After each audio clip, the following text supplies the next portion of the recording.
চাই, লড়াই লড়াই লড়াই চাই, এই আমরা কারা লড়াই করে সবাই মিলে একসাথে আরো জোরে। নেট ও নিট দুর্নীতির বিরুদ্ধে নবদ্বীপ বিদ্যাসাগর কলেজের সামনে বিক্ষোভ সভা শহর তৃণমূল ছাত্র পরিষদের।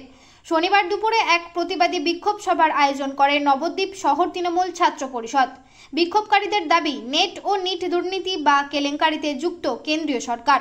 বিক্ষোভকারীদের অভিযোগ, নিট কেলেঙ্কারির ফলে বহু মেধাবী ছাত্রছাত্রীর ভবিষ্যৎ অন্ধকারে ঠেলে দিয়েছে কেন্দ্রীয় শিক্ষা মন্ত্রক।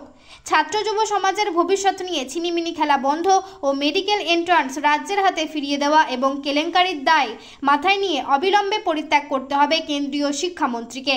উল্লেখ থাকে, প্রথমে নিট পরীক্ষার পেপার লিক ও পরে অনিয়ম সংক্রান্ত কারণে নেট পরীক্ষা বাতিল করে এনটিএ। সবার আগে মানুষের সাথে, মানুষের পাশে। সৈয়দ আবু জাফরের রিপোর্ট, MBS নিউজ। আমাদের এই সমাজে ঈশ্বরের পরবর্তী স্থান দিই তাকে ডাক্তারকে দিই। সেই ডাক্তার কিভাবে নির্বাচিত হয়? নিট পরীক্ষার মাধ্যমে। সেখানে আমরা দেখলাম বিজেপি সরকার কিভাবে নিট কেলেঙ্কারি করলো। আমরা দেখতে পাচ্ছি একই মার্ক 720-র মধ্যে 719 পাচ্ছে 8 জন।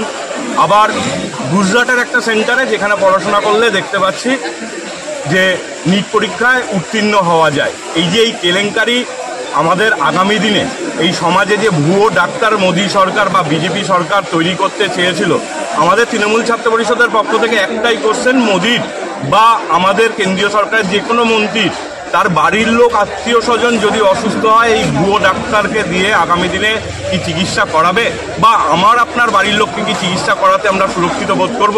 তারই প্রতিবাদে আমরা নবদ্বীপ শহর তৃণমূল ছাত্র পরিষদের পক্ষ থেকে আজকে আমরা বিক্ষোভ সমাবেশ দেখাচ্ছি।